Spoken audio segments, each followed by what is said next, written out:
Ang atong tubag sa Salmo nag-ingon, ang kaluwasan sa matarong nagagikan sa Ginoo. Lingi ay mong tupad na matarong ka. Kay kundi gay na siya matarong, pasabot wa na siya ay kaluwasan. Kay ang kaluwasan ras matarong mao'y ihatag sa Ginoo. Mao na kinahanglan mahimutang matarong. Diri sa unang pagbasa gihisgutan ni San Pablo unsay kinaiyas mga matarong. Highlighted kayo ang pagpugong sa kaugalingon. Kana yung pagpugong sa kaugalingon. Makapugong kas pamalikas, makapugong kas pagpanglibak, matud pang San Pablo, makapugong kas paghubog-hubog, makapugong kas pagpangabit, makapugong kas pagpamakak, makapugong kas pagpangurakot, makapugong kas pagsuyop. Pugong yun. Gilain na sanglingi sa imong tupad ing na pirmi kang makapugong. Ana. Daghan kayong dili kapugong inig pangumpisa lang. Sa manggid pa der, di man ginako malikayan, di man ginako malikayan, di man ginako mapugnan, makapangasaba gyud ko, makapanglibak gyud ko, makapamakak gyud ko. Unsaon man gyud, di man gyud ko kapugong. Pirmi kita na atong gikondisyon na atong hunahuna ba nga di kita kapugong. Na di kapugong ang mga batanon sa premarital sex, ang atong mga manag-uyab. Di sad kapugong ang atong mga kaning gitawag natog na ay sexual disorientation, kanang mga effeminate. Moingon sa di magyud kapugong, maibog mangyukog laki. Nya laki sad ko. Ang mga kanisang di aspikas, mga babae, di magyud ko kapugong, babae man ko, pero maglinaki mangyud ko, di magyud ko kapugong. Ang pari sad ngon, di sad ko kapugong, unsaon uli tao mangyud ko. Ana, ang madre sad mayon, dalaga biya sad ko. Abot dayon. Ana. Di kapugong. Og mao ni karon, di kapugong sa pangurakot ang atong gobyerno. Matod pa sa survey akong nabati kaganiha, gisulti sa usa sa atong mga vloggers na mga government officials pod. Ang Pilipinas kuno number 5 sa tibuok kalibutan sa corruption. Number 5. Arang-arang na hinoon kay sa una nakadungog ko number 3 man kuno ta. Karon top 10 lang yapunta, apil yapunta sa top 10. Og unsa may resultas corruption, kay bao ba mo unsaon pag-determine ang corruption? Kay bao mo? Awa mo kay bao? Tagaan ta mo og gamay lang yun kayo, simple nga akong basihanan nga naay corruption. Ingon ani ni siya, basta madato gani ang mga leaders, niya mapobre ang katawhan, nangurakot ang mga leaders. Bisag ari sa simbahan o ari sa gobyerno, basta mo asinso gani ng pagkabutang sa mga leaders, financially, materially, mo asinso gani na sila, unya ang mga katawhan nagkalisod na ay corruption diha. Kumusta mga atong nasod, ang atong mga leaders, kaning naas gobyerno o niya sa simbahan, ni asinso kusga. Ni asinso ba ka na, ninindot ang balay, ninindot ang sakyanan, mahalo na kaig mga isulob, mahalo na kaig gamit. In short, sa atong termino, nadato ang mga leaders na pobre ang mga sakop. Kana na ay korupsyon diha. Nya unsa may resulta?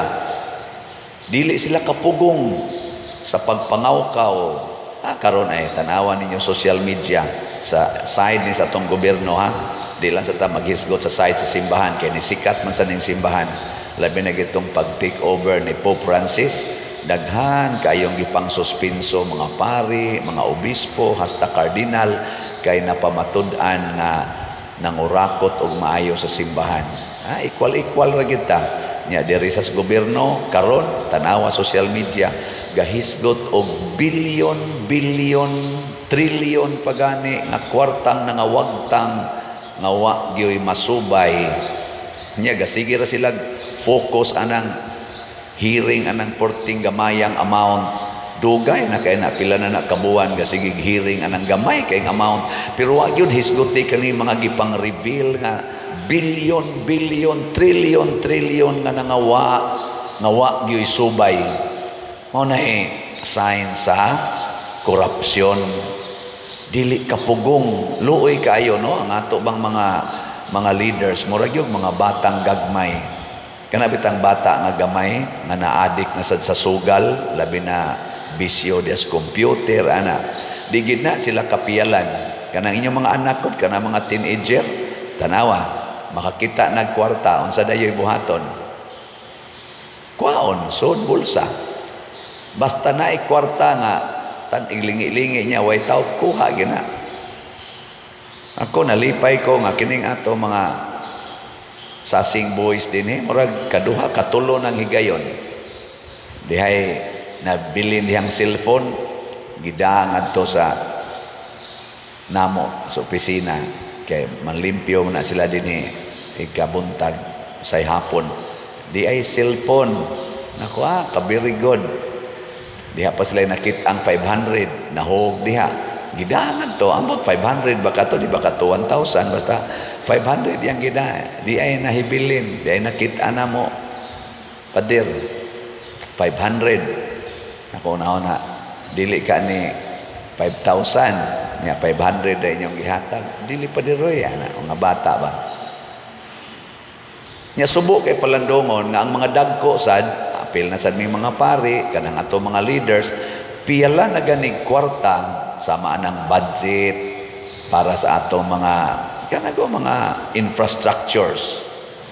Butangan na ganig kwarta dinhi sa Pilipinas butangan na ganig kwarta ang ilang opisina labi na gyud bulto kaayo bilyon kuhaan gid na. Nya unsa may timailhan nga gikuhaan kay ang proyekto nga gihimo substandard ug maghimog taytayan malusno ra inig baha, maghimog flood control madaras baha ang flood control substandard ug maghimog karsada usa lang kauwan usa lang kaagis mga sakyanan naglubak-lubak na nangaliki na ang mga simento kay wa man sad butangi og pundasyon nga maayo. Mo na lubak-lubak dayon. Patukurog building, usa lang kagamit, duha kagamit, wa na nagtuo na, nagbitay-bitay na. Di ba?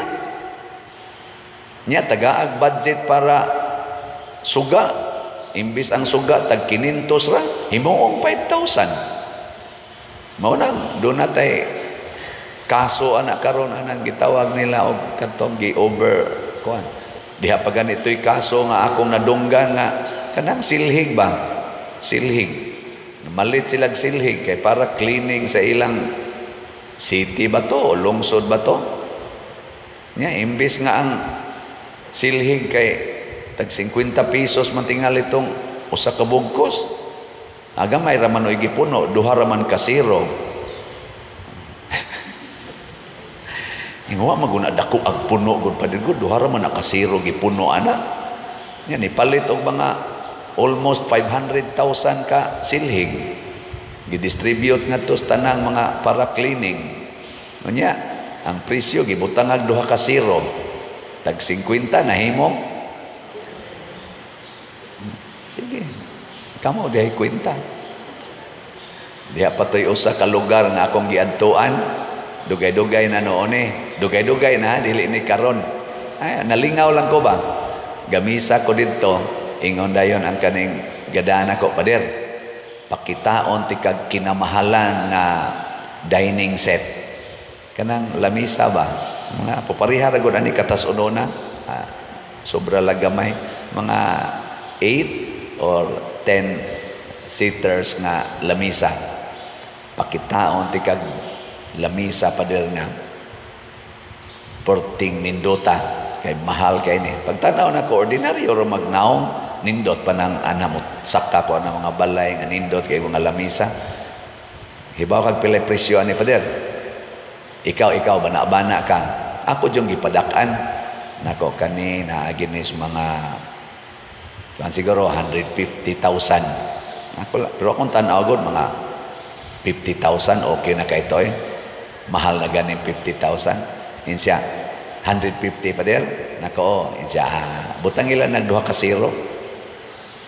Mao kuno'y presyo ato. 150,000 ako na ganitong blow up pagsulti. Pabutangan pag inyang duha ka zero. Mao kuno'y presyo ato. Mao tong na-issue na sa to. Mao na'y gitawag og korupsyon.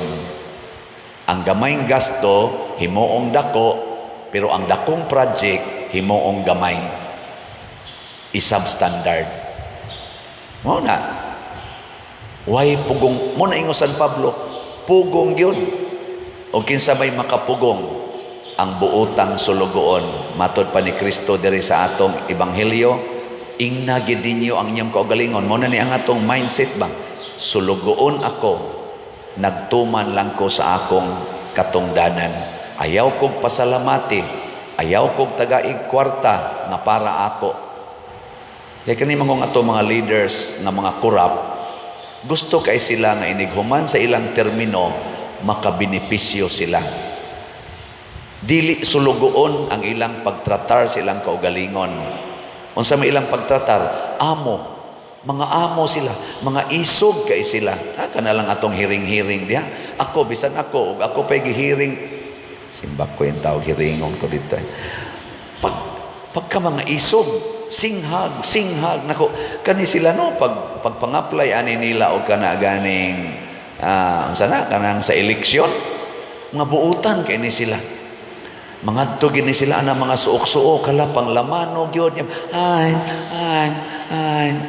anak niya, katog yung mga pobre kay, o gito'y lamanohon, pero karon pagka mga isog nila, pagka mga insultador, tanaw nila sa mga ordinaryong tao, ila naman lang insultuhon, ila naman lang pakauwawan, prisuhon pag yun. Sipyat pakagamay tubag, prisuhon dayon ka. Mao ba na ilang gipanaad sa nahang nang-apply sila? Isip mga kunuhay kandidata sa eleksyon. Mao na ilang gisaad nato, kitang mga tao, nga butari ko ninyo aron pangasabaan ta mo.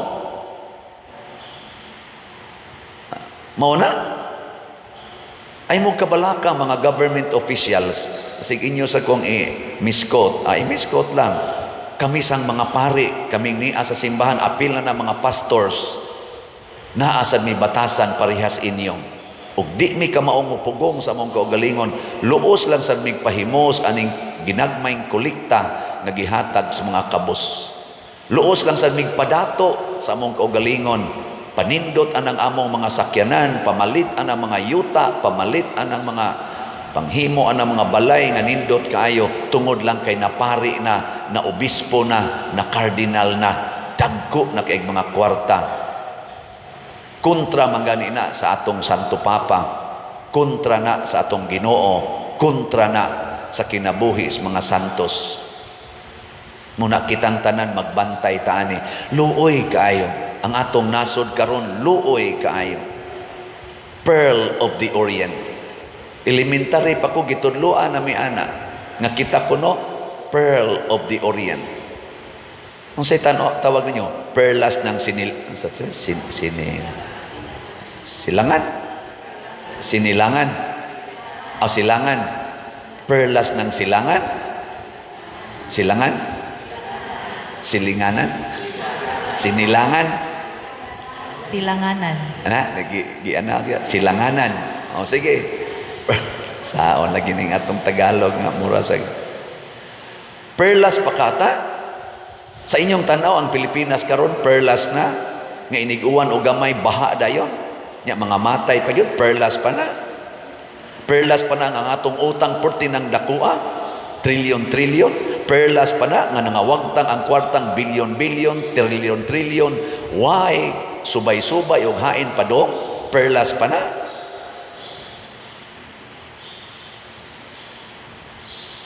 Magpugong ta sa atong kaugalingon, magpakasulugoon ta sa Ginoo ug sa atong isig katao.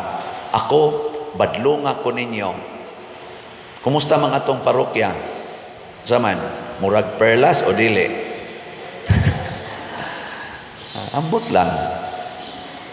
Kamu nalay tanaw. I-fact check. Oo na, Royoso. Fact checking. Oo na. Ang mga projects atong gobyerno, gi-fact check sa atong mga calamities nga niaging. Ilhan dayon. Ako sa dinhi, i-fact check sa ko ninyo kung ako bang gigamit ang kolekta o mga donations para sa simbahan o para ba sa akong kaugalingon. Kaming mga pare, mga obispo, i-fact check mi ninyo. Unya kung pananglitan gani o nag-abuso nami, wa nami magpakasulugoon, mura namig mga amo, wan ami mag-atiman sa among community nga gipanaaran nga alagaran. Please, ako badlunga in taon ko ninyo. Pahinomdumi ko. O kung masuko ko, ikiha ko. Bitaw. Haron mo tagam ko nga ato na kusprisuhan. Kuyog mis akong gialagaran dito 5 years sa una. May pag mga priso mi ay. Ang angayang prisohon kana mga kurap. Dili in taon nang luspad pa in taon panubag dito nya mao pagi prisohon kay perti ng kulbaa. Nya ang mga kurakot wa gi priso-priso. Di ba? Pero don't worry. Matod pa ni Kristo ang mga sulugoon nga magpahimulos sa ilang kaugalingon inigabot sa agalon tagod-tagoron sila og silutan sa makalilisang silot. Giling nga imong tupad. Ing nadi ka katagod-tagoron. Nadi ka katagod-tagoron. Oy, tagod-tagoron ta na atay umaabot nga mo tan-aw og mo silot nato the King of Kings, the Lord of Lords, the Creator, the Judge, but at the same time the Savior. Og maunay gipakamatyan ni San Josaphat, maunay gipakamatyan sa atong mga martyrs sama ni Pedro Calungsod, Lorenzo Ruiz. Diha sad namatay sa pag-alagad ang atong balaang patron San Vicente Ferrer. Sila si San Roque ug uban pang mga santos. Kita sad unta karon nga mga buhi pa sa lawas magpakamatay sad ta sa pag-alagad niining maong hari, niining maong Dios nga atong gialagaran ug niining katilingban nga buot luwason sa Ginoo. Lampo ta makaamgo na taning atong mga giyawaan nga mga katawhan nga ang Dios maogi atong dangpanan. Makakita na unta sila og mubati sa kasakit nga ilang nahatag sa katilingban labi na dinis ato sa Pilipinas. Dili unta sila magpakabutabungol aning nag-ilaid sa kalisod natong mga katawhan karon.